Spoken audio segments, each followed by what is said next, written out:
गुरु दूसरे भाव में, पंचम भाव में, सप्तम भाव में, नवम भाव में या 11 भाव में शुभ यानी कि अच्छा फल देते हैं, शुभ परिणाम देते हैं। यानी कितने भाव हो गए, यानी कि ये चंद्रमा यहाँ बैठा है आपके, या लगन यहाँ बैठी है, तो दूसरे भाव में, पंचम भाव में, सप्तम भाव में, नवम भाव में, 11 भाव में, इन भाव में अच्छा फल देते हैं। लेकिन अन्य भावों में भी जब गोचर करते हैं तब भी ये अनुभव कहता है कि उन भावों का भी अच्छा फल आपको देखने को मिलेगा, बशर्ते कि आपकी दशाएं शुभ होनी चाहिए। अब बात करेंगे मेष लगन के लिए। आपके तीसरे भाव में आपके यहाँ गुरु गोचर करेंगे, इसके साथ साथ आपके राहु कुंभ राशि में आ जाएंगे 11 भाव में, और शनि आ गए आपके 12 भाव में।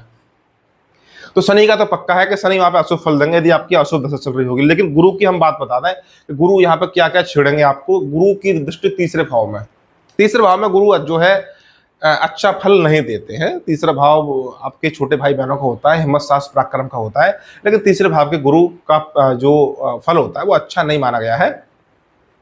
लेकिन यहाँ पे तीसरे भाव के गुरु की विशेष कहानी ये बनती है कि वो पंचम दृष्टि सप्तम भाव पर डालेंगे, क्योंकि ज्यादातर लोगों की समस्या हमेशा विवाह या प्रेम संबंधों की रहती है।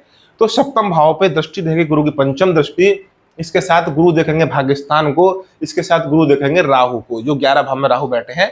तो यानी गुरु की दृष्टि ने आपके सप्तम भाव को देख लिया, यानी कि विवाह के, दाम्पत्य के, व्यापार के भाव को देख लिया, आपके भाग्य स्थान को, आपके पिता के भाव को देख लिया, और आपके 11 भाव को, आपके लाभ स्थान, इनकम के भाव को देख लिया। लीजिए, हो गया मामला सही। अब ऐसी स्थिति में किसी की यदि दशा चल रही होंगी विवाह से संबंधित, यानी कि पंचमेश की, सप्तमेश की, भाग्येश की दशा चल रही होगी, तो लीजिए शादी के योग बन जाएंगे। इसके साथ एक और बात की, शनि जो 12 भाव में गोचर कर रहे हैं वो आपकी दशम दृष्टि से भाग्य स्थान या नवम भाव को भी देख रहे हैं, और इधर आपके गुरु आपकी सप्तम दृष्टि से आपके नवम भाव को देख रहे हैं।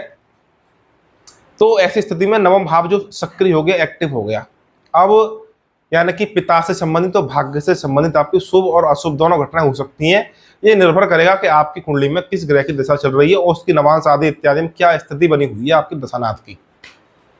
लेकिन आपके हम, क्योंकि वीडियो हमारे मुख्य रूप से गुरु की है, इसलिए गुरु की हम बता दें। गुरु आपके विवाह के मामले में बहुत अच्छा फल देंगे, व्यापार के मामले में अच्छा फल देंगे, जिसकी शादी नहीं हुई है शादी होने के योग बन जाएंगे दशा चल रही होगी। तो जिसकी जो है शादी में कोई समस्या चल रही है वो समस्या दूर हो जाएंगी। कोई व्यापार शुरू करना है व्यापार शुरू हो जाएगा, कोई व्यापार में कोई समस्या वो समस्या दूर हो जाएगी। लंबी लंबी यात्राएं आपको करनी है कहीं देश विदेश की, वो भी यात्रा हो जाएंगी। छोटी छोटी धार्मिक यात्राएं आपको करनी है, वो भी आपकी यात्रा को शुभ है। आपके भाग्य स्थान को देख रहे हैं, यानी कि धर्म के मामले में, भाग्य के मामले में गुरु बहुत अच्छा फल देते हैं। यानी कि आप के जीवन में कुछ नई शुरुआत हो सकती है, यानी कोई नई नौकरी की शुरुआत हो सकती है। तो नई नौकरी के